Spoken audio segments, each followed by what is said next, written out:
nós temos mais algumas perguntas também. Vão responder agora ou já... Vamos fazer todas as perguntas de uma vez. Então, mais uma pergunta aqui, por gentileza. Eu peço que identifique-se e, na sequência, ao senhor, ok? Isso. Boa tarde, eu sou Fábio, trabalho no metrô também, na gerência de operações. Eu tenho duas perguntas.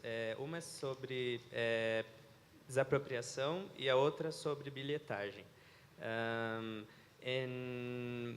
For JRWest, I'd like to know if you, being a private company, are allowed to make compulsory purchase of land for your projects, or do you have to go through traditional market practices in order to buy the land? If you somehow are able to expropriate the land around stations in order to make the development.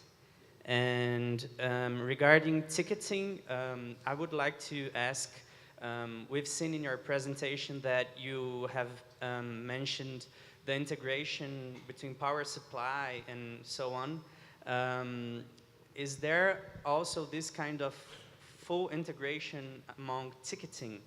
Because here in Brazil, usually we have different operators and different ticketing schemes, and I'd like to know if this integration also applies to ticketing practices. Thank you. Okay, so Hirano-san, please. Okay. Please.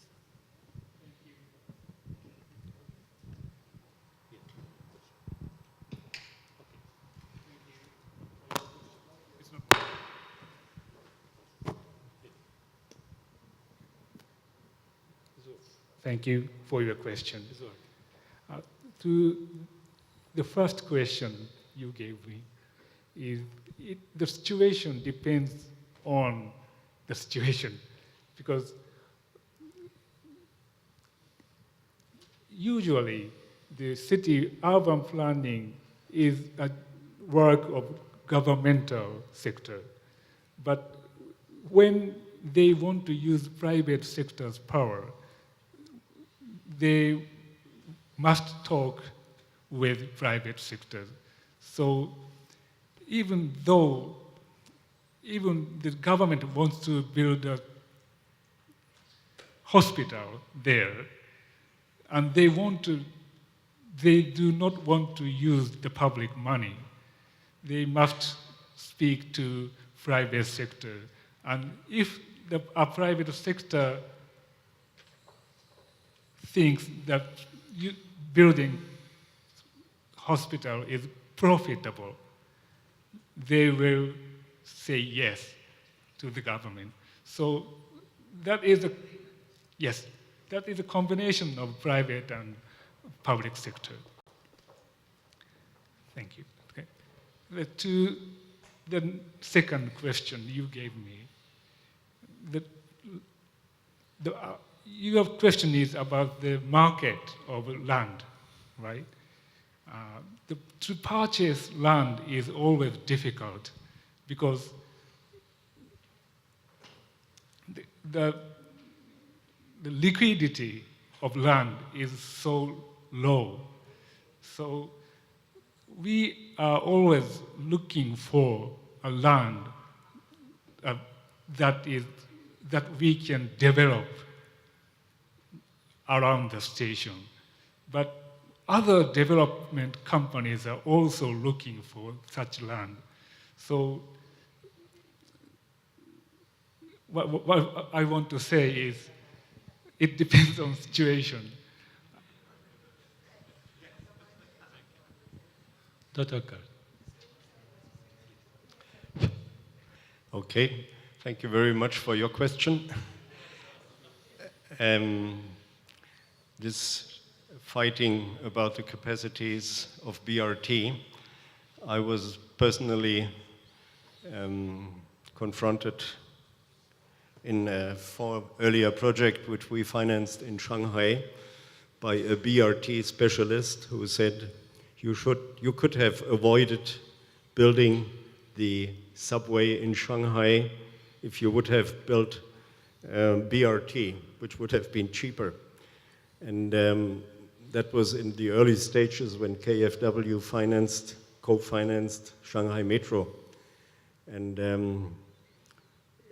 nowadays, the city of Shanghai has the biggest metro network worldwide, over 440 kilometers.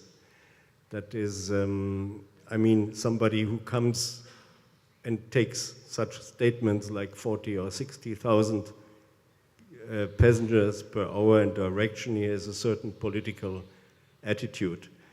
If we talk about more than 40,000, you will not be able to do it with a 4-lane bus line.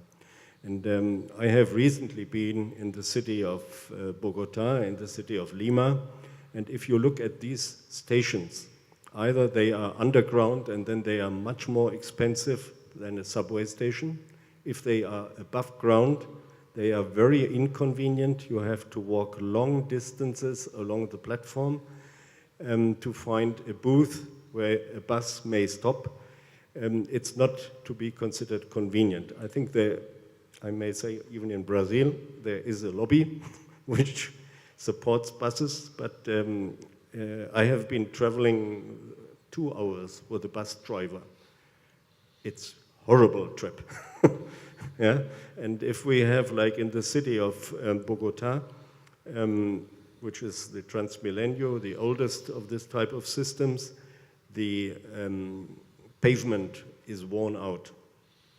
And you have a disgusting ride. And I have also been to Jakarta, where a similar system is in operation, and the city of Jakarta is developing very fast. And at a distance, of course, the short-term measure was BRT, but BRT only helped to extend the waiting time until the necessary decision came, which is a subway, which is now built at 500 meters distance in parallel. So my point is BRT is somehow delaying a really necessary decision, which is in such cities a rail-bound system. Is that okay? And considering your question over there, I didn't go too much in detail of this fare and ticketing system in Germany, but there was one word in brackets which calls transport associations. Transport associations means that a certain region in Germany, the cities, find a common contractual understanding to form a common tariff system, which means that throughout this area, the same ticket is usable. Of course, you have to pay more for longer distance, but you can transfer from bus to tram to subway to S-Bahn. And under such transport associations, the operators are tendered. The licenses for operators are tendered. For instance, bus lines are tendered. So actually, you can imagine that such a tender has a lot of special clauses, subsidies, and so on, but it gives a certain period of time. For instance, for buses, it's about 6 years. For tram, it's 20 years, or for metro, 30 years, and even DB, Deutsche Bahn, who is the core S-Bahn provider, recently was lucky enough to win the contract for another 25 years, which they didn't succeed in other parts of Germany. So DB has lost a lot of these contracts for suburban or regional public traffic. That is the two aspects to those public traffic associations. They have a common ticketing fare system, and they are allowed to tender out the transport operating performances to qualified operators, of course. Okay, thank you. Senhor, a última pergunta, por gentileza. A última pergunta, infelizmente, caríssimo Fred, vai ser uma honra ouvi-lo. Infelizmente. Eu sou Frederico Bussinga e eu queria começar por parabenizar a EMESP pela escolha do tema. Ou seja, como avançar no investimento, e tem até um adjetivo, com eficiência. Isso é uma forma elegante, diplomática, de dizer o seguinte: como saímos da penúria, como botarmos as obras paradas em movimento, como destravar o imbróglio que nós estamos metidos, né? Seria uma tradução simultânea do título que está ali. E as duas apresentações trazem subsídios preciosos para essa discussão. Na palestra alemã, eu destaquei dois aspectos interessantes. Ele menciona, pela experiência alemã, de que os planejadores devem pensar no longo prazo e considerar todas as variáveis. Na apresentação japonesa, a orientação e a experiência indica que se deve pensar não na implantação da ferrovia ou do metrô, mas pensar em todas as funções urbanas de forma integrada e levar em consideração e negociar com a comunidade. São as 4 coisas que nós não temos e são as 4 coisas que a gente tem grande dificuldade de acontecer no Brasil. Como os dois palestrantes e as duas empresas têm experiências e estão até atuando no mercado brasileiro, a minha pergunta era: que orientação, que recomendações os palestrantes fazem para os planejadores, os executivos e os decision makers brasileiros? Obrigado. Did you understand? Yeah? Did you understand? Please. That's a difficult question. I do not want to be a teacher.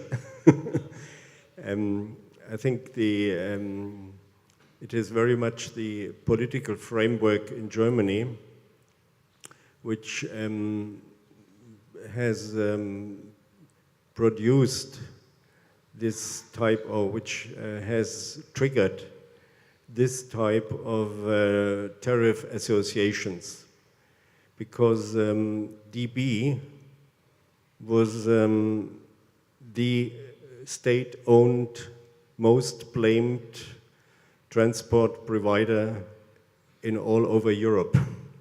So after separation of DB from the state as a own company, they did have freedom on their operations.